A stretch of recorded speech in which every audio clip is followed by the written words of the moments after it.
God is 'n hersteller van alles wat gebreek het en alles wat stikkend is. Die Here het 'n spesiale resep vir oorwinning. Daardie resep is nederigheid plus gebed, bring genesing, bring herstel, bring voorsiening. Nederigheid is die antwoord. Maar die Bybel sê, humble yourselves in the sight of the Lord. Verneder jou in die teenwoordigheid van die Here en hy sal jou verhoog. Raak stil en raak kalm en laat toe dat God se nederigheid die taal word waarmee jy sal praat. In 2 Kronieke 7 is daar 'n bekende gedeelte en ek wil dit graag vir jou sê.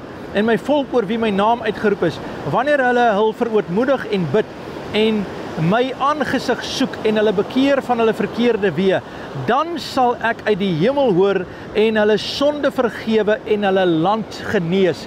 Wat 'n woord vanmôre. Hy sê, wanneer jy dan bid, wanneer jy jou verootmoedig, kom na die Here toe en sê, Here, ek maak myself klein voor U.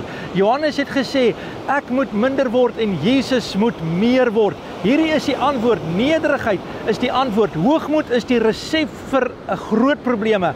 Nederigheid is die resep vir genesing en herstel. Word min voor die Here.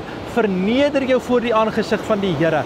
Humble yourself in the sight of the Lord and He will lift you up. Jou verlossing kom, jou deurbraak kom deur nederig te wees. En mag die Here vandag jou seën. Mag die Here jou optel vandag. Mag jy sy gees hoor dat hy jou herstel en hy jou sonde vergewe en hy jou landsgebied, jou grondgebied gesond maak en weer herstel. En die Here sê, ek beloof dit. So onthou die resep. Nederigheid plus gebed voor die aangesig van die Here.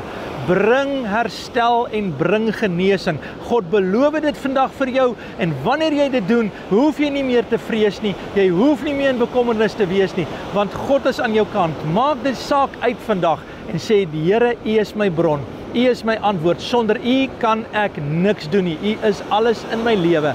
In Jesus naam. Amen. Mag jy geseën wees vandag. Mag die guns van die Here jou deel wees. Vir meer inligting besoek ons webwerf www.3minute.church vir meer inligting. God bless.